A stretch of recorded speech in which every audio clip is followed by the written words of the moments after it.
हिंदी के शब्द आप बता रहे हैं, मैं अंग्रेजी के देता हूं। मतलब अंग्रेजी में शुगर कोट करने के मतलब चीजों को ना लिपापोती करके किसी खराब चीज को बताने के लिए बड़े बड़े शब्द हैं, बहुत अच्छे अच्छे शब्द हैं। मतलब जो शुद्ध अनडेमोक्रेटिक और अनकॉन्स्टिट्यूशनल बर्ताव हो उसको भी कोई कह देगा she is a Maverick. Maverick she is a Maverick. आप मैवरिक को भी वैसे देख लीजिएगा, मैवरिक मत बोलिए, मैवरिक भी बहुत सारे कहते हैं कि नहीं कहते सर? कहते हैं, वो बिल्कुल ठीक बात है, अनडेमोक्रेटिक।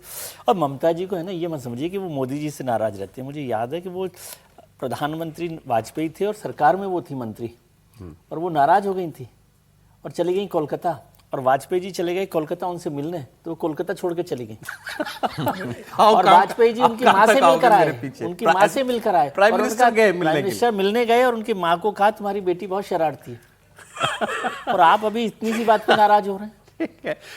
मैंने तो आज एक खबर ये भी पढ़ी, पता नहीं सच है कि नहीं है, कि ममता बनर्जी जी कल एक्चुअली जब गए अखिलेश यादव मिलने के लिए, तो सर बताओ मेरी भी नजर उस चीज पर पड़ी बात। मैंने ममता बनर्जी का घर देखा, आपने तो शॉट देखा हो अगर, वो जो मिलते हैं दरवाजे पे खड़ी हैं दरवाजे पे, काई लगी हुई है, रंगाई पुताई नहीं हुई है मकान पर, साधारण सा बड़ा घर लगा है, पुराना घर है। तो मुझे भी लगा यार चीफ मिनिस्टर घर है, कैसे भी हो, लेकिन वो ठीक ठाक तो रखा ही जा सकता था। तो उसके बाद किसी ने लिखा हुआ था कि ये जानबूझकर ये आभरण है, ये जानबूझ के दिखाना, जैसे केजरीवाल जी का रेनॉल्ड्स का पेन है, ये ऐसे ही ममता जी की चप्पल और उनका कालीघाट का घर है।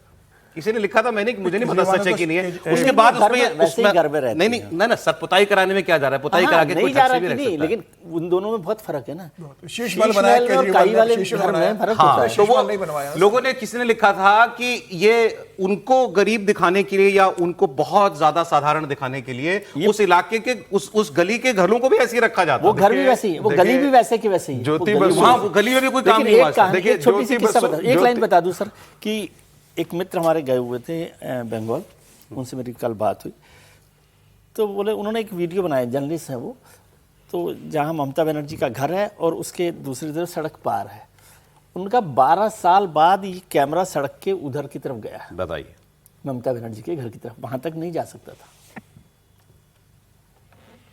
ये फैक्ट उन्होंने बताया, और वो कोई, मैं तो भारतीय जनता पार्टी के पत्रकार हैं या उस तरह के, उन्होंने कहा कि 12 साल, मैं तो बहुत बार आया हूँ, कि वो कैमरा 12 साल लग गए। मैंने उनको इंटरव्यू किया कि 12 साल बाद एक कैमरा सड़क पार करके ममता बनर्जी के घर की तरफ। ये वैसे ही जैसे लोग कहते थे कि गांधी जी को गरीब रखने में बहुत पैसा खर्च होता था। नहीं सर ऐसे मत बोलिए, लिखा हुआ है सर, ये किसी ने बड़े आदमी का कोट है, ये किसी बड़े आदमी का कोट है। पर तो बहुत एक बड़े आदमी की टिप्पणी थी कि गांधी जी की जो, उनको बकरी का दूध पीने का शौक है, और वो जो बकरी का दूध है उसकी कीमत जो हो जाती है 240 रुपये उस समय हो जाती थी, उसे पूरा खर्चा वर्चा लेकर के। तो बड़ा कि गांधी जी के तो बड़ा मैंने जिसको कहते हैं ना, बहुत कठिन काम हो जाता है उनका, बड़ा कॉस्टली हो जाता है। वो कहते जिसने लिखा था उसको भी नहीं पता था 240 रुपए उस समय बहुत बड़े होते थे सर, हाथी भी पाला जा सकता था। आप बकरी की बात, उसी के लिए इसलिए तथ्यों पर नहीं, सही बोल रहे हैं विजय जी, मैं वही तो कह रहा हूँ। ये भी ऐसे ही नैरेटिव्स हैं, ये भी ऐसे ही नैरेटिव्स हैं जो बनाए जाते हैं। वो तंज था कि भाई एक खबर समीर जी से आपको बड़ा मान, देखिए एक खबर मैं आपको, और वो जो शुभेंदु अधिकारी की पीए की हत्या हुई थी, चंद्रनाथ रथ, उनके बारे में, उससे जुड़ा एक अपडेट मैं आपको दे दूं कि इसमें एक एसआईटी बना दी गई है, जांच एजेंसियां दबिशें डाल रही हैं हत्यारों को पकड़ने के लिए, और आईजी लेवल के अधिकारी इस एसआईटी को लीड करेंगे। इसमें अलग अलग जिलों के पुलिस अधिकारियों को भी शामिल किया गया है, और कई संदिग्धों को हिरासत में भी लिया गया है, पूछताछ हो रही है। लेकिन जिन लोगों ने गोली चलाई वो एग्जैक्ट लोग तो पकड़ने अभी तक नहीं आए हैं। इनफैक्ट उनको पकड़ने के लिए बांग्लादेश के बॉर्डर वाले एरियाज में भी अलर्ट जारी कर दिया गया है कि कहीं ये भाग करके बांग्लादेश तो नहीं चले गए। मुझे याद आ गया वो हादी हत्याकांड बांग्लादेश वाला, वहां बवाल मच गया था कि ये तो भारत से आए थे और भाग के फिर वापस चले गए। हमारे यहाँ भी ये चल रहा है कि ये कहीं लोग बांग्लादेश ना चले गए। मतलब कितना आसान है नहीं बॉर्डर क्रॉस करना, ये हम बात भी कैसे कर लेते हैं इतनी आसानी से। वो इंटरनेशनल बॉर्डर है, कोई कैसे कोई क्रिमिनल भाग के यूं चला जाएगा, ये भी अजीब सी बात है। वो बॉर्डर बहुत ज्यादा पोरस है, उसमें नदी नाले हैं, तो इसलिए। अब एक जो इसमें जो बात थोड़ी सी हैरान करने वाली बता रहे हैं लोग बंगाल को जानने वाले, जो हथियार बरामद तो नहीं हुआ, लेकिन खोखे मिले हैं, उनके शेल्स मिले हैं गोलियों के।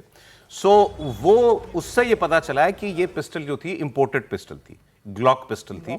आमतौर पर ये पिस्तौल या तो बहुत आला दर्जे के क्रिमिनल या फिर पुलिस वाले यही इस्तेमाल करते हैं। Austrian Austrian 47X made pistol है, Glock महंगी 47X पिस्टल है, लाखों रुपए की आती है। ब्लैक मार्केट में भी इसका मिल जाना इतना आसान नहीं है, इसलिए मैंने कहा कि बड़े ये अव्वल दर्जे के क्रिमिनल गिरोह वगैरह वो लोग तो इसको इस्तेमाल कर सकते हैं, लेकिन बंगाल में जिस किस्म का क्राइम होता है, इवन मर्डर्स भी होते हैं, उसमें इस किस्म के हथियार इस्तेमाल नहीं किए जाते।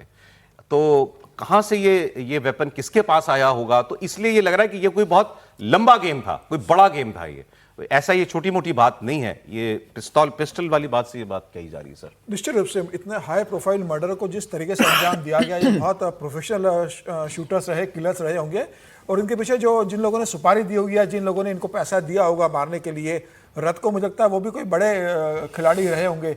अब वो राज क्या थे, उनको जानने वाले लोग कह रहे हैं कि वो शुभेंदु अधिकारी के बहुत खास और नजदीकी आदमी थे, मगर वो कोई बहुत पॉलिटिकल आदमी भी नहीं थे। नहीं, पॉलिटिकल नहीं होते, लेकिन 50 देखो इतने बड़े आदमी का जो पेयर रहता है उसके 50 लोगों से संपर्क करते हैं, 50 चीजों में उनका इन्वॉल्वमेंट रहता है। किसके साथ क्या निजी दुश्मनी थी, किसके साथ कोई व्यावसायिक दुश्मनी थी, किसी के साथ कोई राजनीतिक दुश्मनी थी, क्या था, ये मुझे लगता है जब शूटर्स पकड़ में आएंगे तब मालूम पड़ेगा कि किसने पैसा दिया, कौन लोग इसके पीछे हैं।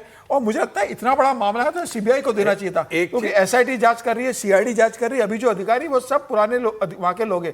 क्या वो लोग इतनी ईमानदारी से जांच करेंगे? सीबीआई को भी तो जांच सरकारी देती है ना, ज्यादा बेहतर सरकार रहता। तो देगी, वो सरकार बन जाएगी तो। सौरभ, एक चीज मुझे हम लोग लगता है भूल जब रहे हैं बीजेपी में कि मांग हो रही थी कि इसको एनआईए को सौंपा जाए, क्योंकि जो एक इंटरनेशनल उसका सौरभ यही वो रथ थे जब ममता बनर्जी स्ट्रांग रूम में घुसने की कोशिश कर रही थी, तब इन्होंने वहां पर बैठ करके विरोध किया था। अच्छा, हाँ। ओके।